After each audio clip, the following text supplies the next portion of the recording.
জন হয়, একটা পুরুষ আর একজন হলো নারী, ঠিক কিনা বলেন? বিবাহ বন্ধনের যদি সিস্টেম না থাকতো তাহলে আপনার আমার কি দুনিয়াতে আসার কথা ছিল? আল্লাহ পাক সেই কথা এখানে বললেন, মিন যাকারিন আও উনসা, আমি একে পুরুষ এবং একে মাতৃ থেকে আমি তোমাদেরকে তৈরি করেছি দুনিয়ার মানব সকল। কিন্তু তার চাইতেও শ্রেষ্ঠ কথা হলো যারা তাকওয়ার নীতি অবলম্বন করতে পারে, আমি আল্লাহ পাক গ্যারান্টি দিলাম সব মানুষের চাইতেও শ্রেষ্ঠ মানুষ হলো যারা তাকওয়া অর্জন করে। এজন্য তাকওয়া অর্জনের অন্যতম মাধ্যম হলো আল্লাহ পাক এই যে একটা মাসের ব্যবস্থা করে দিয়েছেন রোজা। রোজা রাখবেন, অন্তঃকরণে তাকওয়া পয়দা হবে। এটা আপনার আমার কথা নয়, বরং এই কথাটা হলো আমার আল্লাহ পাকের দালিলিক প্রমাণাদির ভিত্তিতে আল্লাহ পাক মানুষকে সার্টিফিকেটটাই প্রদান করেছেন। সুবহানাল্লাহ বিহামদি। আল্লাহর কথা কি মিথ্যা? সবাই বলেন কি মিথ্যা?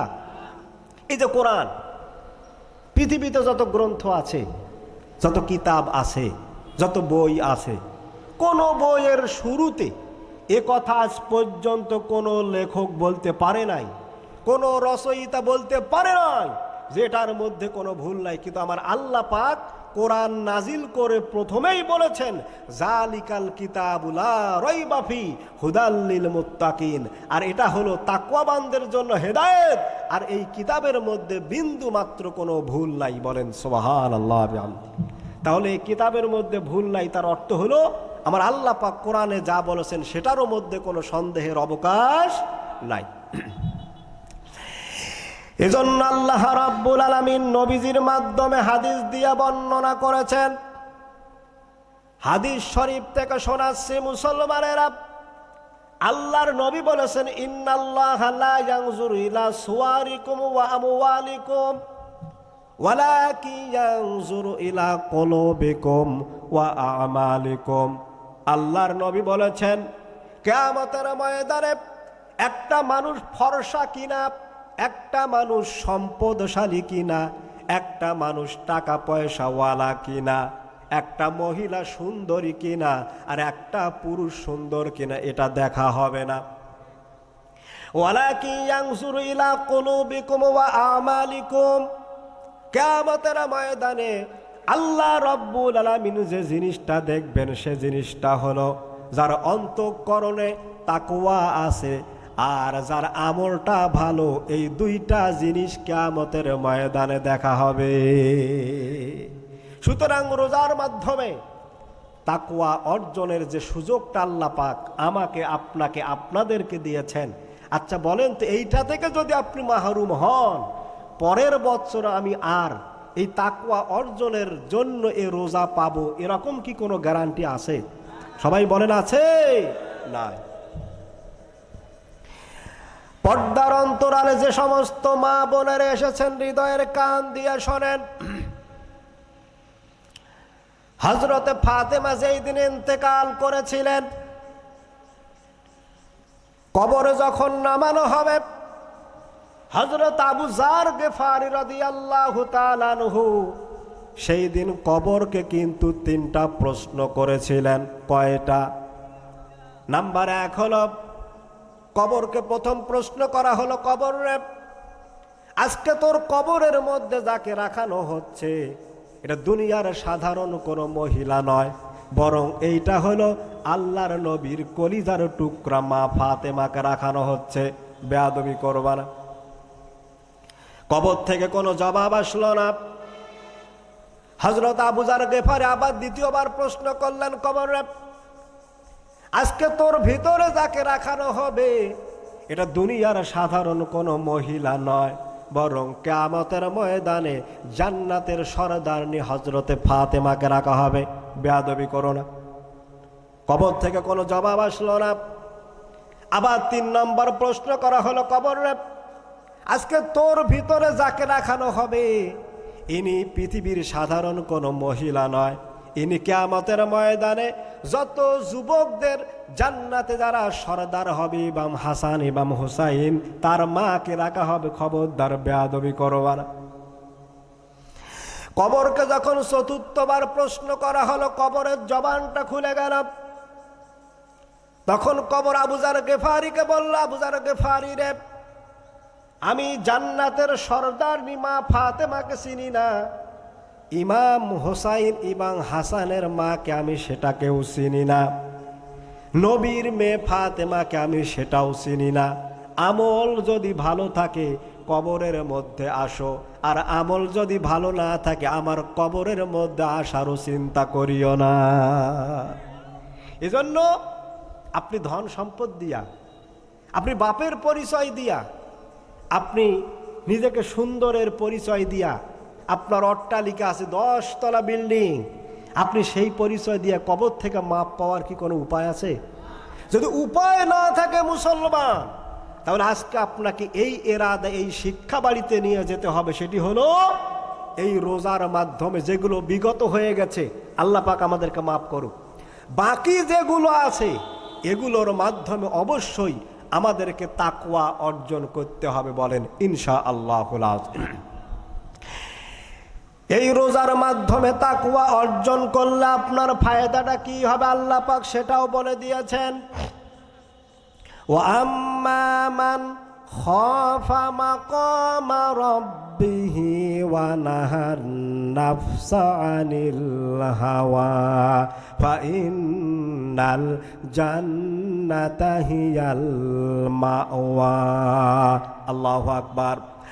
আল্লাহ পাক বলেন, সুবহে সাদিক থেকে সূর্যাস্ত পর্যন্ত সমস্ত প্রকার অন্যায় ফাহেসা কুপ্রবৃত্তি থেকে যারা নিজেকে সংবরণ করে, যারা অন্তঃকরণে তাকওয়া অর্জন করতে পারবে, আল্লাহ পাক বলেন কিয়ামতের ময়দানে ওই রোজাদার ব্যক্তিকে আমি আল্লাহ রব্বুল আলামিন জান্নাতুল মাওয়াটা তাকে দান করে দিয়া দিব।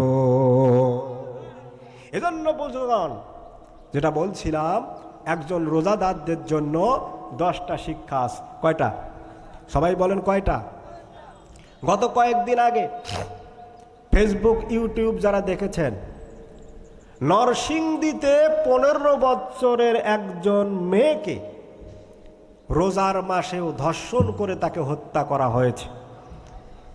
এই দেশে, যেখানে শতকরা 96% মুসলমানের দেশ, ইরান একটা মাত্র দেশ যেটা গোটা বিশ্বের বুকে কাঁপন ধরিয়ে দিয়েছে, শুধুমাত্র একটা দেশ। অথচ সারা পৃথিবীতে 200 কোটি মুসলমান আজ নীরব ভূমিকা পালন করছে। আমি তো আল্লাহর কসম করে বলি, আপনি যত হজ করেন, জাকাত দেন, টুপি মাথায় দেন, আপনার এই হজ, এই জাকাতের মূল্যহীন যদি না আপনি ইরানের পাশে আপনার ইমানটাকে বিক্রি করে দিতে না পারেন। আজকে ইরান প্রমাণ করে দিয়েছে, এবং ইরানের একজন পররাষ্ট্রমন্ত্রী তিনি বলেছেন, আক্ষেপে বলেছেন কথাটা, সেটি হলো গোটা পৃথিবীতে ইরান ছাড়া যত মুসলমান আপনারা দেখতে পাচ্ছেন সবাই হলো গরুর গোস্ত খাওয়া আর আগা কাটা মুসলমান।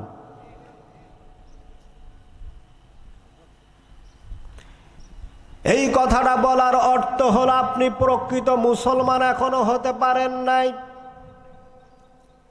প্রকৃত মুসলমানের অর্থ হলো মুসলমান যখন বিপদে পড়ে আপনাকে ঝাঁপিয়ে পড়তে হবে। ইরান আজকে কাফের বেঈমান ইহুদিদের বিরুদ্ধে যুদ্ধ করতেছে মুসলমানদেরকে রক্ষা করার জন্য, আর আপনি বাড়িতে বসে বসে শুধুমাত্র গরুর গোস্ত খেয়ে দাঁত কেলাচ্ছেন, আপনি মুসলমান হতে পারেন নাই। এখন বাংলাদেশের উদাহরণটা একটু লক্ষ্য করে দেখেন তো, শতকরা 96% মুসলমানের দেশে কোরআন পার্লামেন্টে থাকার কথা ছিল, কিন্তু কোরআন পার্লামেন্টে না থেকে বামপন্থীদের হাতে গেল। তার কারণটা কি আমরা মুসলমানে হতে পারি নাই? যদি শতকরা 96% মুসলমান আত্মসমর্পণ করে আল্লাহর কোরআনকে ভালোবেসতে পারত, তাহলে অবশ্যই এই দুনিয়া কেন, এই বাংলাদেশেও আল্লাহর কোরআন প্রতিষ্ঠা হয়ে যেত। ইমানিত্ব নাই তো, মুসলমানিত্ব আমরা তো বিকিয়ে দিয়েছি। যেখানে আল্লাহ পাক আপনার আমানতটাকে রক্ষা করতে বলেছেন, আহালের কাছে অর্পণ করতে বলেছেন, কিন্তু আপনি আপনার ইমানটাকে 5টা টাকা একটা চার জন্য অন্যজনের কাছে, বামপন্থীর কাছে বিক্রি করে দেন। আর আপনি নিজেকে মুসলমান দাবি করেন, আর ওই মুসলমানের জানাজা কাফের বেঈমানরা সহ্য করতে পারে না, আর হক্কানি আলেমদেরকে নিয়ে তাদের জানাজা করাতে বলে।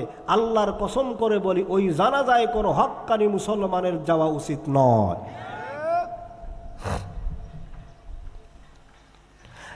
আব্দুল্লাহ ইবনে উবাই ইবনে সলুল যখন মারা গিয়েছিল, তখন নবীজি কিন্তু জানাজায় দাঁড়িয়েছিল। আল্লাহর নবীর জামা কিন্তু হযরত ওমর টেনে ধরেছিলেন।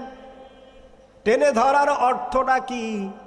হযরত ওমর কিন্তু আব্দুল্লাহ ইবনে উবাই ইবনে সলুলকে ভালো করে চিনত, এটা মুনাফিক।